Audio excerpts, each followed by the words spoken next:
El Reino Unido está por hundirse. No tiene barcos, no tiene flota, no tiene absolutamente nada para irse a enfrentar a Rusia. La intención del Reino Unido, junto con todos los países que conforman la OTAN, es ir a luchar contra Rusia en algún momento de este 2024 o quizás el próximo 2025.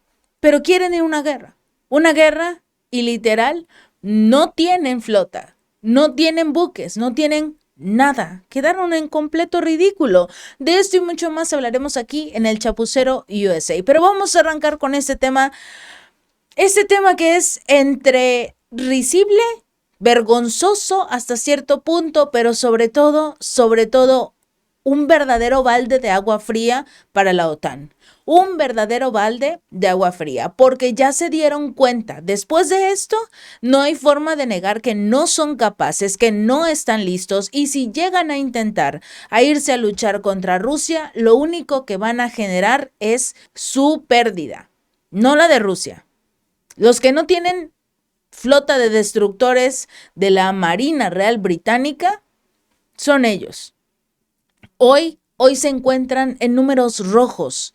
Alcanzaron mínimos históricos con solo dos de los 6 buques avanzados actualmente operativos. De acuerdo con el diario Telegraph, citando al Ministerio de la Defensa del Reino Unido, 4 de los destructores tipo 45 están siendo actualmente sometidos a extensas reparaciones, a mantenimiento y a algunos otros trabajos que son importantes en el muelle de Portsmouth. ¿Por qué? Porque dejaron a esta flota británica en su tamaño más pequeño en más de un siglo.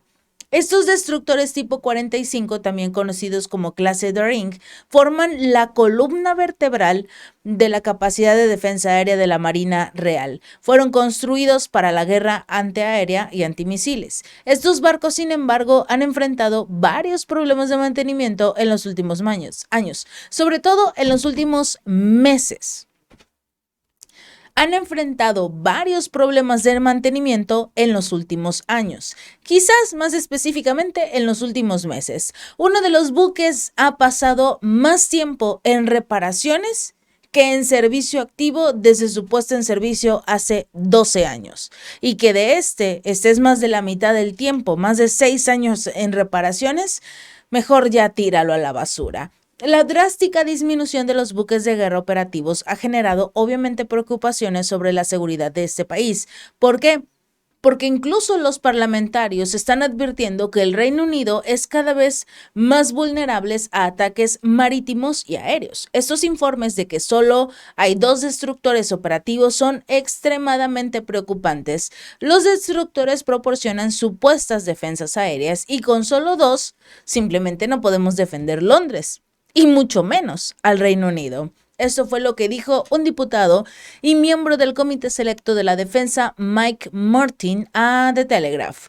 Además de los 8 fragatas tipo 23 de la Armada, una clase inferior a los destructores, solo 6 de las 8, solo 6 actualmente están activas, y te deja dudando si realmente están activas o simple y sencillamente hicieron hasta lo imposible por sacar un par de buques al frente que estuvieran un ratito en el agua porque necesitan engañar un poquito al ojo público y hacerles creer que tienen algo con lo que defenderse.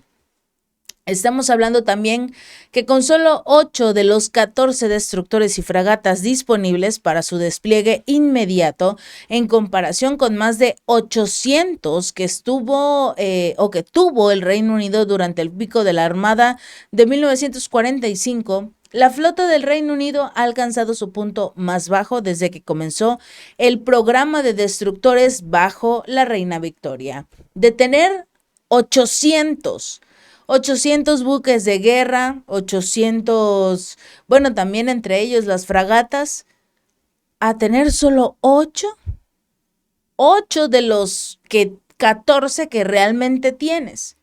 De 800 se bajaron a 14, y de esos 14 solo 8 medio funcionan. Es una vergüenza.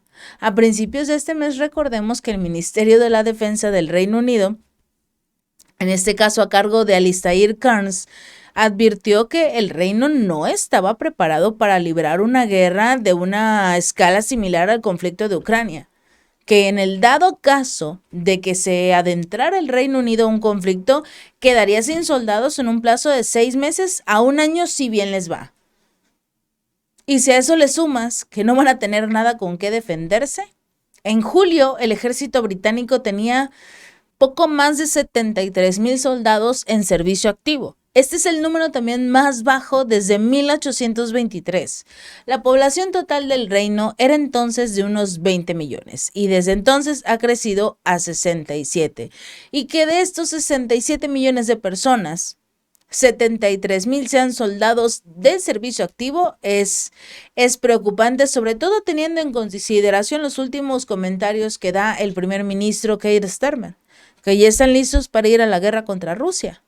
Se nota cuando solo tienes 8 pequeños barquitos que medio están flotando y posiblemente acaben en el agua o en el fondo de la misma. Por el otro lado, nos vamos hasta un enfrentamiento directo entre Rusia y la OTAN, que podría ocurrir en los próximos 10 años.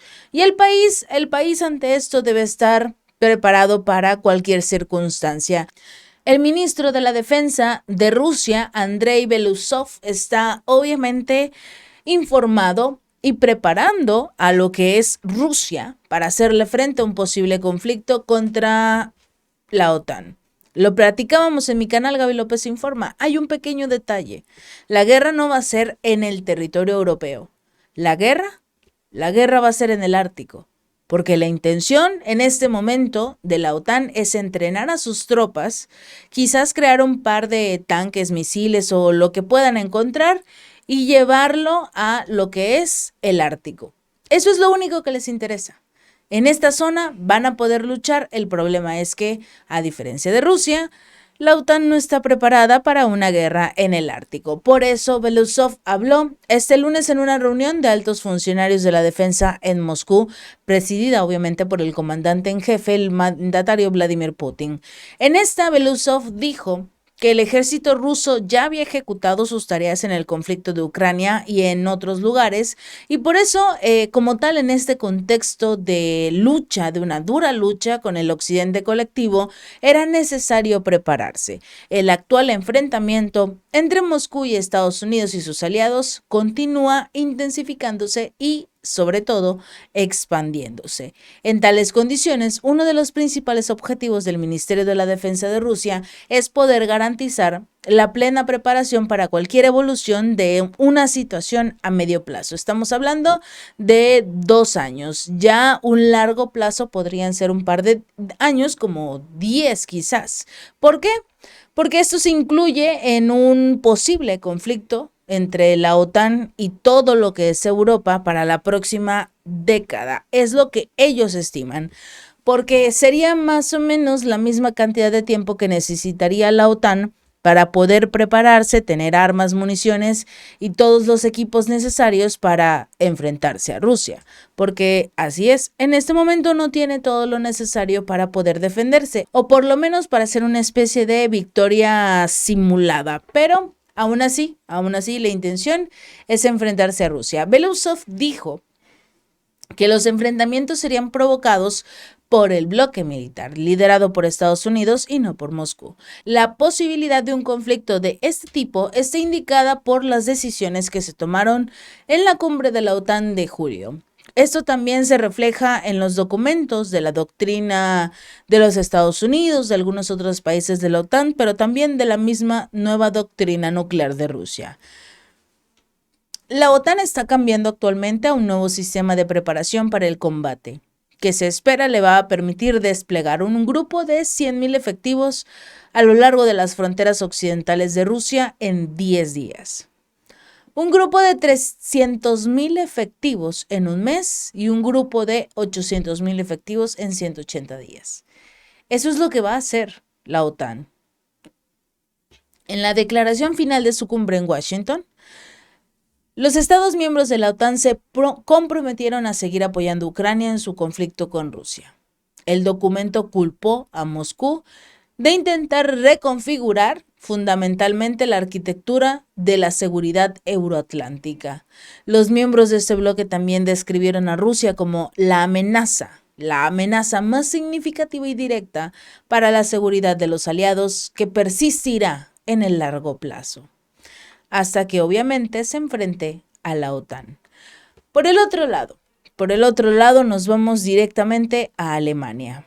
Si crees que la situación en el Reino Unido es mala, en Estados Unidos o en Francia es mala, en Alemania la situación es peor. Este país, Alemania, se está acercando a un punto de no retorno en medio de una crisis económica cada vez más profunda y una incertidumbre política quizás mucho peor. Frente a un segundo año de crecimiento cero, la mayor economía de la Unión Europea se encamina hacia un declive que amenaza con volverse irreversible. De acuerdo con Bloomberg, las estimaciones muestran que tras 5 años de estancamiento, la economía alemana es ahora un 5% más pequeña de lo que podría haber sido si se hubiera mantenido la tendencia de crecimiento anterior a la pandemia. Digamos que era el talón de Aquiles de Estados Unidos. Era el rival de Estados Unidos hace 5 años. Ahora ya nadie quiere invertir en Alemania. La desaceleración económica mundial, sumada a años de malas decisiones, ha afectado duramente a Alemania. Su industria exportadora, que representa alrededor del 30% de su Producto Interno Bruto, enfrenta desafíos estructurales. La pérdida de energía barata rusa, las dificultades de los gigantes automotrices, Volkswagen, Mercedes-Benz, todos estos afectados por el aumento de los costos de la energía y la creciente competencia de China. Según los cálculos de Bloomberg, las pérdidas de competitividad nacional se traducen en una pérdida de por lo menos 2.500 euros por hogar al año. El desmoronamiento de la economía alemana tendría repercusiones obviamente para el resto de los países de la Unión Europea, pero no tanto como la Alemania, que ya se está derrumbando y se está cayendo a pedazos. No se va a derrumbar de la noche a la mañana. Eso es lo que hace que ese escenario sea tan terriblemente aterrador.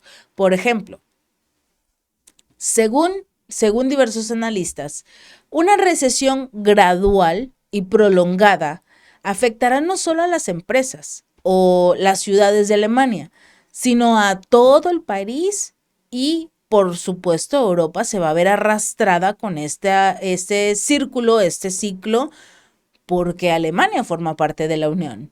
La caída se produce también en un momento en el que el país se prepara para unas elecciones anticipadas en febrero. Obviamente, la coalición tripartita del canciller Olaf Scholz se derrumbó a principios de este mes tras la destitución del ministro de Finanzas Christian Lindner. Era el único en toda Alemania que por lo menos trataba de cuidar el dinero del país. Era una persona que ahorraba mucho en el tema del presupuesto, lo anunciaban diversas personas que estaban familiarizadas con la situación, pero lamentablemente se deshizo Olaf Scholz de su ministro de Finanzas y el ministro de Economía Robert Habeck, que pretende incluso presentarse como candidato a canciller el año que viene.